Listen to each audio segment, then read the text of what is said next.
but they said their white peers were given more margin and more chances. The redacted 17-page investigation, dated August 2018, and the 5-page endorsement from Miller, both released to military.com on Monday, conclude the aviators were struggling in training.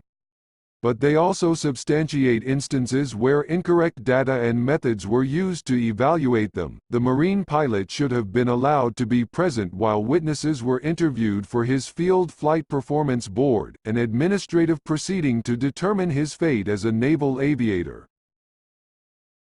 The FFPB also used grade card data that incorrectly indicated that he was below average in the categories of administrative commands and headwork, crew resource management. The investigation concluded he was also disadvantaged by subjective rankings and the decision to route his FFPB for endorsement through 2 non-aviation commands. Savage was also found to have been put at a disadvantage by a subjective ranking system, and his Field Naval Aviator Evaluation Board, or FNAEB, the Navy equivalent of an FFPB, had the appearance of being tainted, though subjective rankings and the offensive symbols and comments revealed in the Pure Bloods group chat. Despite this, the preponderance of the evidence clearly indicates that Savage was a struggling aviator who received extra attention from the command in order to help him overcome performance deficiencies. The investigation concluded, another chance. The investigation recommended that new boards be convened for the 2 pilots, using only rankings derived from the official aviator reporting system and using standardized grade sheets and endorsement routing. Miller, however, disapproved these recommendations. For the Marine pilot, he deferred this decision to Lieutenant General Stephen Rudder, the Corps Deputy Commandant for Aviation, for action as he deems appropriate. A Marine Corps spokesman, Capt. Christopher Harrison, said a decision had not yet been made. The EO complaints raised by the Marine pilot and LT Cortland Savage were fully investigated by the Navy, Harrison said in a statement. The Marine Corps will review the investigation and the actions taken during the Field Flight Performance Board (FFPB). It is essential that we ensure all Marines are afforded equal opportunity to achieve their full potential based solely upon individual merit and ability. For Savage, Miller noted that he was no longer on active duty with the Navy, and said that due to his sustained substandard performance during the strike fighter syllabus, convening a new board is inadvisable and highly unlikely to result in a different recommendation. Both Savage and the Marine pilot received briefings from their respective services on the investigation's findings. Officials said multiple naval officers face administrative action in the wake of the investigation. The major from the Pure Bloods group who disparaged the Marine pilot was recommended for a non-punitive letter of caution, a finding endorsed by Miller. A Navy lieutenant commander and lieutenant from the group were recommended to receive formal counseling regarding the appropriate use of text messages, emojis in a professional environment.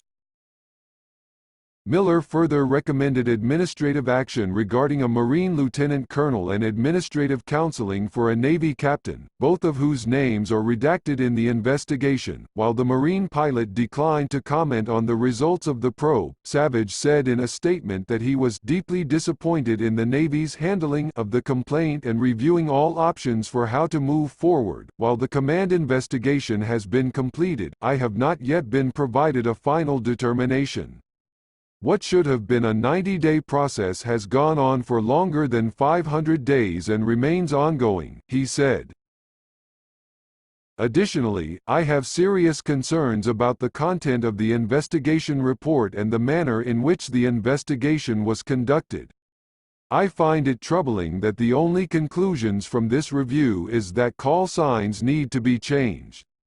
There are larger challenges facing minorities and women in naval aviation than just being given demeaning and inappropriate call signs. Unacceptable. Timeline. Miller also expressed displeasure at the length of time that elapsed between the start of the investigation in January 2018 and its conclusion this month. This investigation, covering events which reached back years before the complaints were raised, took over 180 days to complete, and then longer than that to reach final endorsement, he wrote.